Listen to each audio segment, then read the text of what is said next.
마태복음 22장 1절부터 4절까지의 말씀, 마태복음 22장 1절부터 4절까지의 말씀 함께 교독하여 읽겠습니다. 제가 먼저 읽고 여러분이 이어서 읽어주시면 되겠습니다. 1절입니다. 예수께서 다시 비유로 대답하여 이르시되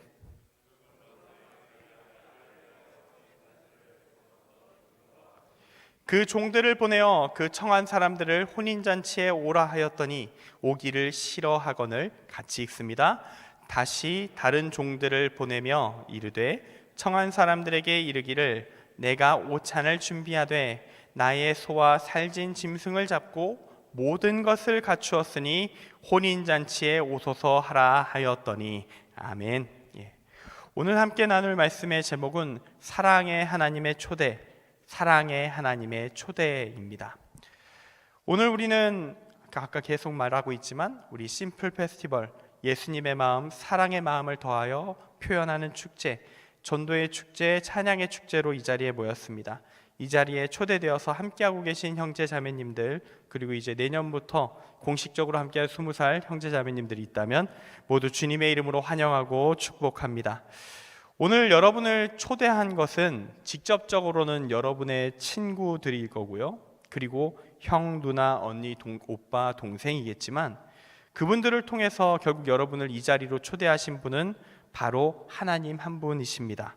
그리고 오늘 성경 말씀은 그 하나님을 왕이시라고, 이 세상을 창조하시고 이 세상을 다스리시는 전능하신 하나님이시라고, 여러분이 바로 그 왕의 초대를 받았다고 이야기합니다. 여기서 하나님을 왕이라고 딱 표현을 하면요, 우리는 좀 왕정 시대를 살고 있지 않잖아요. 이제 21세기 민주주의 사회를 살아가고 있기 때문에 약간 하나님에 대해서 살짝 부정적인 견해를 안고 갈 수가 있습니다. 왕이라는 존재는 지금 우리 사람들에겐 좀 시대착오적인, 좀 지나가버린 옛날의 제도, 절대 군주, 뭔가 사람을 괴롭힐 것 같은, 폭정을 일으킬 것 같은 독재자, 이런 사람들로 쉽게 연결되기 쉽곤 하거든요. 우리는 이미 왕정을 극복했다, 더 나은 제도를 확립했는데 그러므로 우리에겐 더 이상 왕이 필요 없어. 우리는 왕이라는 말을 들으면 이런 생각을 먼저 하곤 합니다. 그러나 하나님이 왕이시라고 할 때는요, 그런 부정적인 의미와 전혀 다른 의미를 가진 왕을 의미합니다. 하나님은 어떤 왕이시냐? 그분은 사랑의 왕이십니다.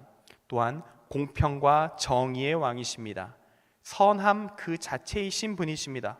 절대로 이 세상에서 아마 찾아볼 수 없을 최상의 존재, 민주주의 제도 같은, 그래도 괜찮은 사람을 뽑아내기 위하여 안간힘을 쓰면서 만들어낸 이 제도, 그런 제도로 만들어낼 수 없는 그 어떤 리더보다도 뛰어나신 분, 완벽한 지도자, 왕, 그분이 하나님이시라는 겁니다. 그러한 왕이신 하나님께서, 이 땅을 다스리시는 하나님께서 우리를 천국으로 초대하십니다. 죽음이 없는 땅, 고통이 없는 땅, 기쁨이 넘치는 세계로 우리를 부르십니다. 4절 말씀에 이렇게 적혀 있습니다. 내가 오찬을 준비하되 나의 소와 살진 짐승을 잡고 모든 것을 갖추었으니 혼인잔치에 오소서 하라.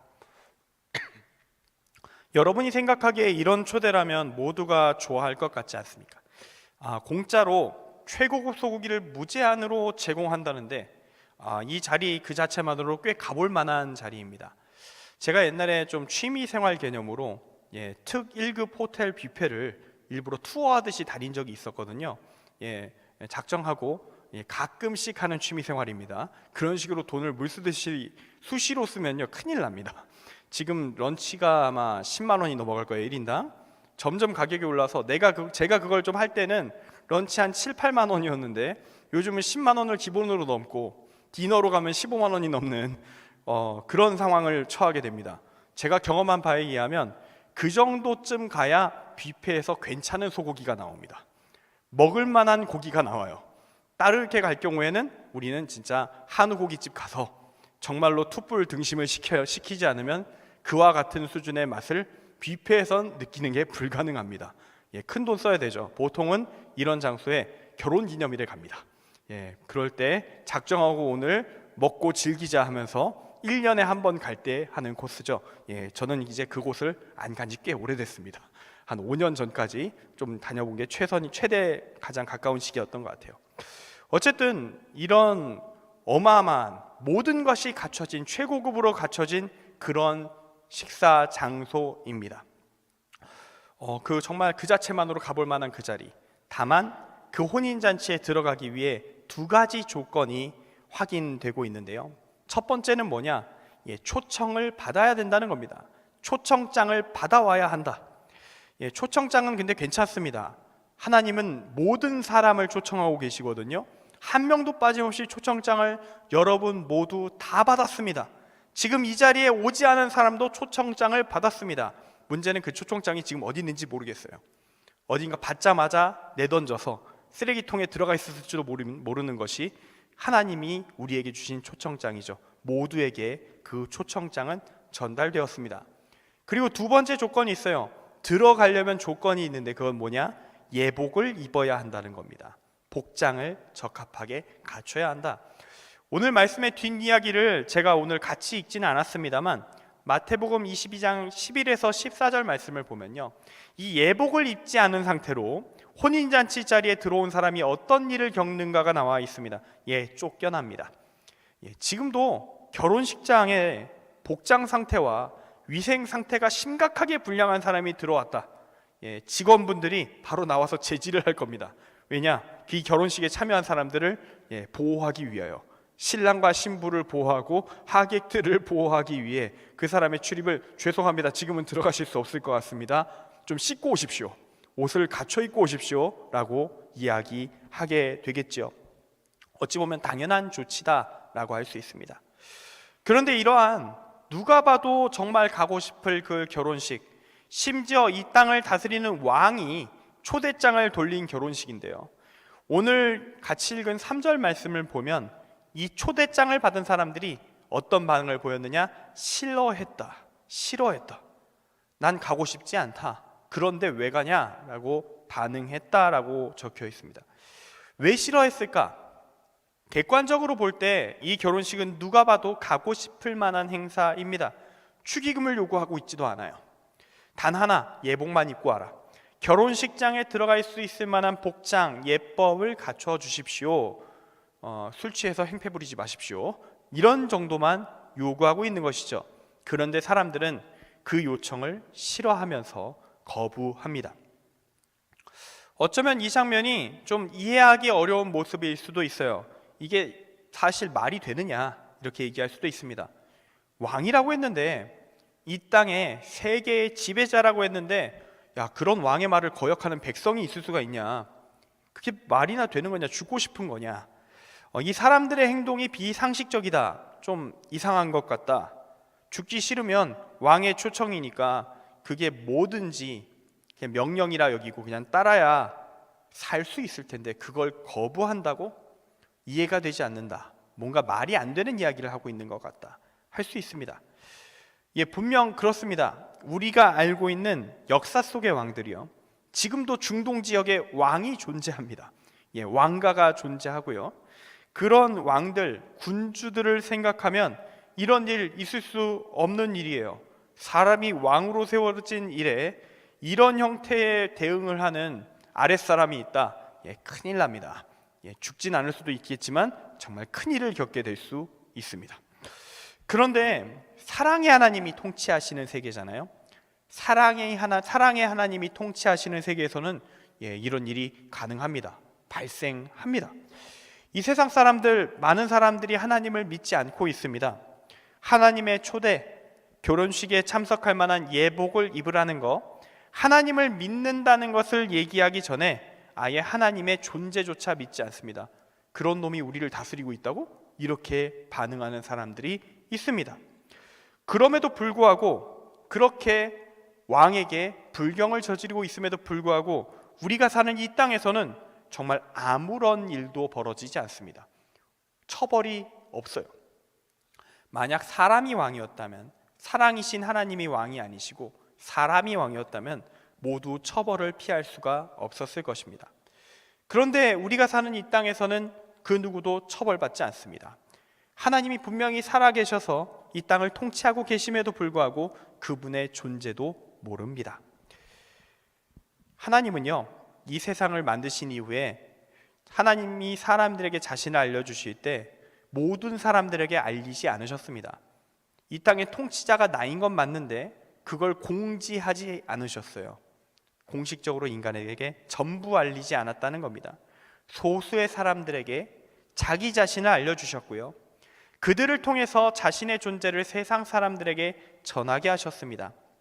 왜 그랬을까? 그래야만 하나님과 사람 사이의 사랑의 관계라는 것이 성립될 수 있기 때문입니다. 하나님은요, 우리와 같은 인간이 아니시잖아요. 그냥 사람이면요, 왕을 딱 보고 있어도요, 정말 완벽한 수준의 절대 복종은 안 이루어집니다. 지금 우리 같은 사회, 민주주의 사회에 여러분이 사우디아라비아의 왕을 만났다. 어떻게 대응하시겠습니까? 돈이 무지막지하게 많죠. 그러니까 신경을 좀 쓸 겁니다. 분명히 고려는 하겠지만 저놈이 내 위에 있다고까지는 생각 안 할 거예요, 솔직하게. 이 사회가 사회다 보니까 그렇지 저놈도 사람이고 나도 사람이다라고 생각하면서 반응합니다. 다만 워낙 돈이 많으시기 때문에, 워낙 강력한 권력을 쥐고 있으니까 잘못됐다간 내 인생에 피해가 오기 때문에 왕으로서 그래, 높은 사람이다, 대접을 해주자, 그래도 너도 나랑 똑같은 사람이야 하면서 대응하게 된다라는 것이죠. 사람과 사람과의 관계에서는 아무리 권력이 강하고 아무리 돈이 많아도 적어도 우리는 내면적으로 이미 알고 있습니다. 저놈은 나와 똑같은 사람이다. 그래서 대등하게 대하려고 노력해요. 그게 쉽지 않긴 하지만 현실의 문제 때문에. 하지만 하나님은 어떨까요? 하나님은 절대적인 존재, 전능하신 분, 신입니다. 절대적인 존재, 인간이 판단할 수 없는 초월적 존재가 바로 하나님이십니다. 시공간을 돌파하시고 자유자재로 통제하실 수 있는 분. 그런데 그분이 명료하게 우리 앞에 존재한다고 생각을 해보세요. 그 전지전능하신 능력이, 그 절대적인 선에 근거한 판결이 수시로 이루어지고 있다고 생각해 보십시오. 그분이 우리가 보고 있는 현실의 제도의 왕처럼 군림한다면 실제로 우리 인간들은 어떻게 될까요? 우리는 하나님께 감정을 품을 수 없습니다. 그 어떤 의지도 표현할 수 없습니다. 우리가 하나님을 사랑한다? 불가능합니다. 우리는 그저 굴복하여 무릎 꿇고 엎드릴 뿐입니다. 살려주세요. 그렇게 말하는 것이 전부입니다. 근데 이렇게 하면 하나님이 우리에게 자유로운 의지를 주셨는데, 하나님을 사랑할 수 있도록 마음을 주셨는데, 그 마음을 주신 게 무슨 의미가 있습니까? 아무것도 도움이 되지 않는 거예요. 사랑이신 하나님께서는 그 상황을 원치 않으셨습니다. 그래서 하나님은 어떻게 활동하시느냐?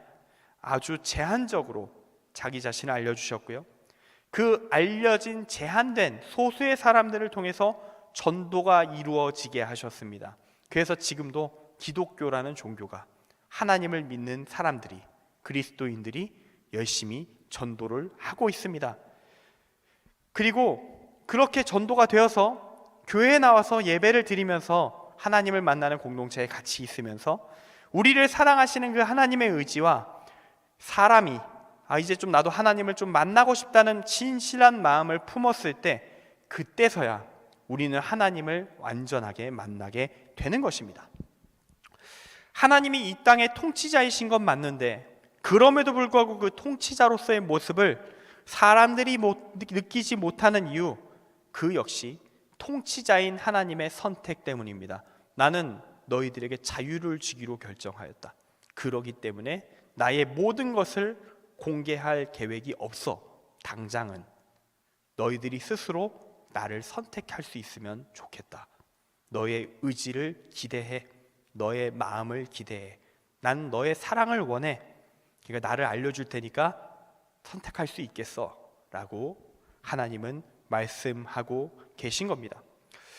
그렇게 우리들 기독교인들이, 그래도 알게 된 사람들, 하나님을 알게 된 사람들이 하나님을 알고요, 믿고요, 하나님에 대해 전합니다. 그렇다고 해서 안 믿는다고 해서, 이 땅에서 죄를 짓는다고 해서, 안 좋은 일들을 하고 있다고 해서 당장 강제적인 잘못에 대한 집행이 이 땅에서 하나님이 이루어지는 기적적인 판결로서의 심판으로서의 집행이 있지는 않습니다. 정확히는요, 사실 이 땅에서 없다라는 겁니다. 이 땅에서 없다. 하나님께서 분명하게 이 땅을 다스리시는 통치자로서의 면모를 드러내시는 순간이 있습니다. 그때는 바로 우리가 살아있는 동안이 아니고요, 우리가 죽은 이후고, 또는 우리가 살아있는 동안에 혹시 만난다면 주님이 다시 오신다라고 했었던 그 재림의 때가 됩니다. 일명 천국과 지옥이 갈라지는 심판의 순간, 그때는 하나님이 자신의 모습을 온전하게 드러내시겠다라고 말씀하셨습니다. 이 심판의 때, 천국과 지옥에 대한 이야기, 사람들은 마음에 안 들어 할 수 있습니다. 사랑의 하나님이 누군가를 지옥으로 보낸다, 옳지 않다고 생각할 수 있기 때문이죠. 그러나 이 천국과 지옥 역시 사랑의 마음으로 이루어진 결정임을 우리는 기억할 필요가 있습니다. 불의하기 짝이 없는 인간의 이기적인 욕망으로 얼룩져 있는 이 땅의 고통의 문제, 억울한 이들의 신음소리를 공평과 정의의 원칙에 따라 풀어주기 위한 하나님의 사랑의 결정, 그것이 바로 천국과 지옥의 존재입니다. 만약 하나님이 모든 사람을 천국으로 보내는 결정을 하셨다고 칩시다. 많은 사람들이 원하는 것처럼요. 이 땅에 가해자였던 사람들, 범죄자들, 살인자들, 억압자들, 독재자들이 전부 다 그들의 폭력에 의해 희생당한 수십만의, 수백만의 사람들과 함께 천국에 들어가는 것입니다. 하나님의 잔치라고 해서요, 그 자리에 딱 갔더니 거기에 나를 죽인 놈이 유유히 스테이크를 자르고 있습니다. 그리고 나를 쳐다봅니다. 그리고 씩 웃어요. 함께 즐겨보자고 피비린내 나는 그 웃음을 보여줍니다. 이곳이 천국일까요? 지옥일까요? 천국이 아닙니다. 그곳은 지옥입니다. 여기서 우리는 알게 됩니다. 모든 사람을 천국으로 보내는 결정은요, 악마의 선택과 같습니다. 그때 얼마나 많은 억울한 자들, 약자들, 고통당하는 자들, 피눈물 나는 통곡이 천국의 그곳에서, 일명 천국이라 불리는 그곳에서 울려 퍼지게 될지 알 수가 없습니다.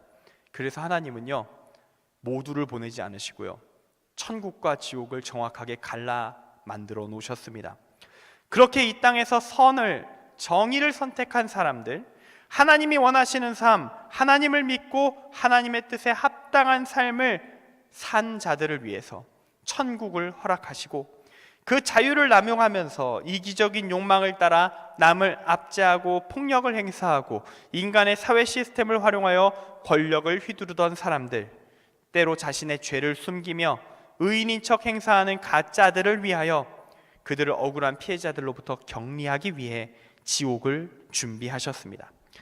그렇게 이 땅에서 하나님이 인간에게 자유를 주심에 따라 발생한 정의의 불균형의 문제를 죽음 이후 발생한 완성되는 천국과 지옥으로 균형을 맞추십니다.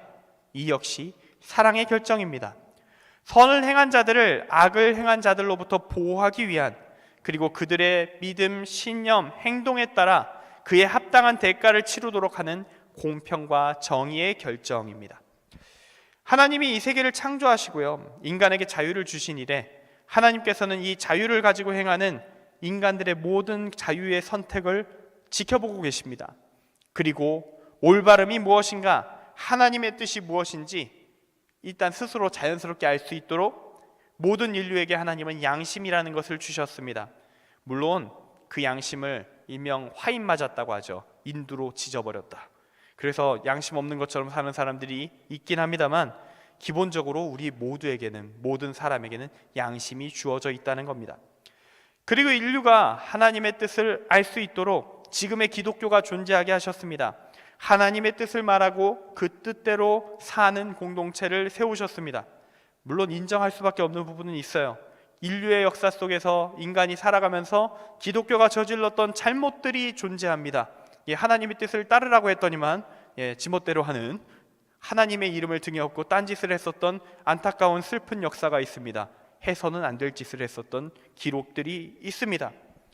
그러나 그건 결국 사람들의 문제이지 하나님의 문제는 아닙니다. 그 사람들의 죄에 대해서도 하나님은 사랑으로 또한 공평과 정의의 심판으로 대응해 주실 것입니다. 제대로 된 그리스도인이라면 양심에 따라 하나님의 뜻에 따라 인간이 가진 이기적인 욕망을 극복하고 우리가 믿는 예수 그리스도처럼 사람들을 향해 자기 희생의 사랑을 펼치며 조금이라도 더 사랑하며 살려고 노력할 것입니다. 그것이 예수를 믿는 자, 교회를 다니는 사람들, 그리스도인이 해야 될 일입니다. 하나님을 사랑하고 이웃을 사랑하며 원수를 사랑하여 올바른 길로 이끄는 것, 그것이 바로 그리스도인이 선택하는 삶의 방식입니다. 이걸 정말로 인간이 할 수 있으면 정말로 법 없이도 살 수 있는 사람이 됩니다. 또한 이 땅에서 때로 확인되게 되는 불의함, 악과 싸우는 의로운 사람들이 될 것입니다. 그것이 바로 하나님이 원하시는 올바른 인간의 모습인 것이죠. 우리는 바로 그 하나님을 믿습니다. 그리고 이 자리에 함께한 여러분 모두가 그 하나님을 믿을 수 있기를 간절히 소망합니다. 여러분은 지금 그 초청을 모두 받았습니다. 그리고 우리 교회, 청년교회에 우리 청년들과 우리가 함께할 수 있다면 여러분에게 천국잔치에 들어갈 수 있는 예복이 준비될 수 있습니다. 우리가 믿는 하나님에 대해 하나씩 제대로 알려드릴 것입니다. 오늘 구체적으로 설명하지 않은 것이 정말 많습니다. 하나님의 존재를 어떻게 믿을 수 있는가? 하나님이 이 세상을 창조하셨다는 것을 어떻게 믿는가? 예수님 부활하셨다는데, 죽었다 살아났다는데 그걸 어떻게 믿을 수 있는가? 예수를 믿는다는 게, 믿음으로 구원받는다는 게 대체 뭔가? 믿음에 합당한 삶이 대체 뭐냐? 그리스도인이 뭐냐? 엄청나게 많은 것들이 풀리지 않은 의문들로 있을 겁니다. 이 모든 것들에 대해서는 우리가 계속 함께 한다면 알게 될 것입니다. 지금 이 자리에서 모든 말을 할 수는 없습니다. 저에게 오늘 주어진 시간은 여기까지거든요. 오늘은 이 초청된 자리, 기쁨의 자리, 함께 즐겁게 행복한 시간을 누리고 가시길 바랍니다. 그리고 다음 주에도 또 다음 주에도 계속 우리 함께 하면서 하나님을 더욱 깊게 알아가는, 그리고 실제로 여러분 각자가 하나님을 만날 수 있기를 간절히 기도합니다. 우리 함께 기도하겠습니다. 제가 기도하고 설교를 마칩니다. 기도하겠습니다. 사랑의 하나님 아버지, 감사합니다. 주님 아버지, 우리가 심플 페스티벌이라는 이름으로 우리 이웃들을 초청합니다. 초청하여 이 자리에 함께 예배합니다. 우리가 함께 올려드리는 예배가 주님께 온전히 올려지길 원하며, 한 사람이라도 이 자리에 다시 함께하고 있다면 함께하는 이들이 하나님을 만나고 돌아가게 하여 주옵소서. 오늘 함께하는 이 교제의 시간을 통해서 우리 청년교회가 더욱더 아름답게 성장할 수 있게 하여 주옵소서. 오늘의 축제 예배를 주님께 감사함으로 올려드리며 예수 그리스도의 이름으로 기도드립니다. 아멘.